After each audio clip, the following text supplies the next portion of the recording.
Today I'm going to show you how to make the most delicious sourdough banana muffins. They are totally healthy and they're an excellent way to use up extra sourdough that you have in your fridge. They can also be made into a delicious sourdough banana bread. So I'm starting with 3 frozen bananas. I'm just using frozen bananas because I always have a lot of frozen fruit in my freezer and it's a great way to use it up.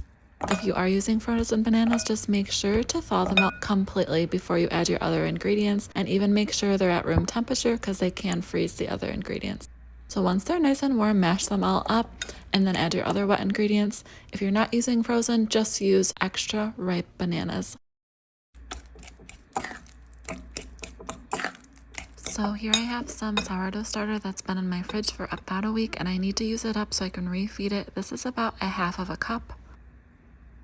And you can see there's not much starter left in here, but that's okay. There's enough bacteria in here to grow your starter up again. Scrape down the sides and then add flour and water. Next I'm adding 1/3 a cup of honey. You can also use maple syrup or agave. This is 2/3 cup of avocado oil. You could also use melted butter or melted and cold coconut oil. I'm going to add 2 eggs.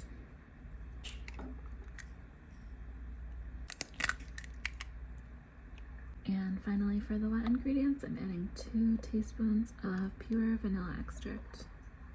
I'm going to mix up all these wet ingredients.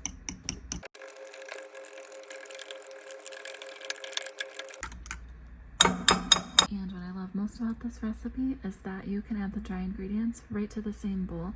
This is 1.5 cups of bread flour. I love bread flour in my muffins because it makes them, just for me, a lot more fluffy and delicious. But you could also use all-purpose flour or even the 1-to-1 gluten-free flour blend. And then finally I have a teaspoon of sea salt, a teaspoon of baking soda, and 1/2 teaspoon of baking powder. Make sure your ingredients are fresh so that your muffins rise really nicely. If you want, you can also now add in some cinnamon. Sometimes I use 1 or 2 teaspoons depending on what I'm in the mood for. And you can also use chocolate chips or chopped walnuts, but I am doing a basic banana muffin recipe today. So just mix it in just until combined. Make sure you're not over mixing it or your muffins might turn out dense and chewy.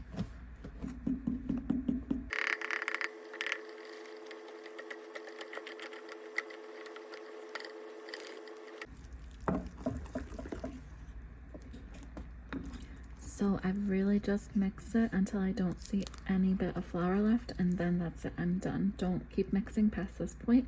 Now I'm gonna add it to my muffin liners. Here I've got 12 muffin tins.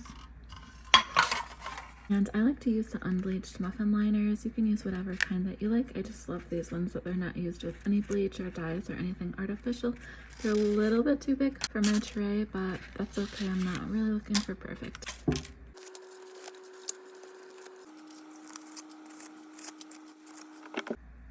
So I'm just starting with a 1/3 scoop.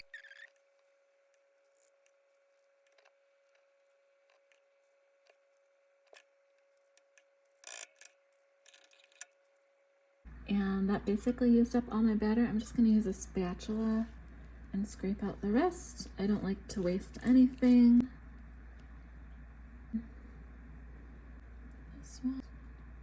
And that's it. I'm going to bake them at 375 for about 15 to 20 minutes. I like to use 375 degrees and not 350 because they'll puff up a lot more at a higher temperature.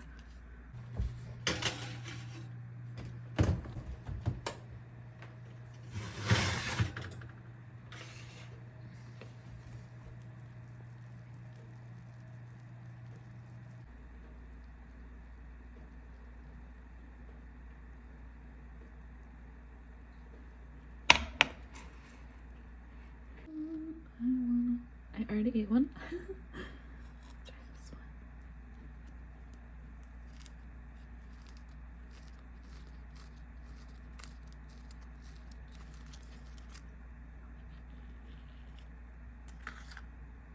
Look at that.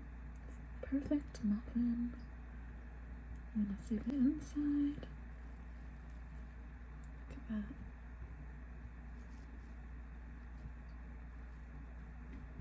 So good. You can also take the same exact batter and make a loaf of bread out of it. So if you don't want muffins and you want bread instead, you can just use the same exact batter. So today I'm going to use a little bit of oil.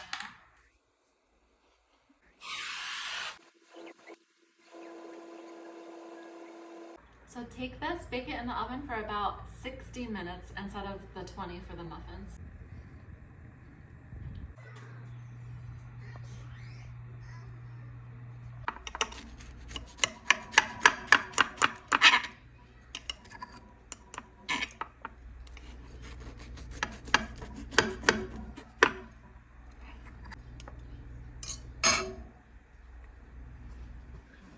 There it is. Looks so good.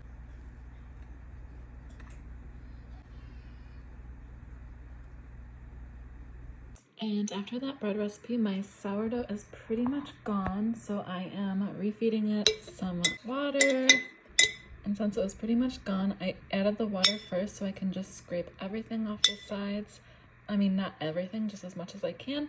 And I'm gonna add the flour and I'm gonna grow it back up. And it is as simple as that. So there's my water. I added about 30 grams of water here.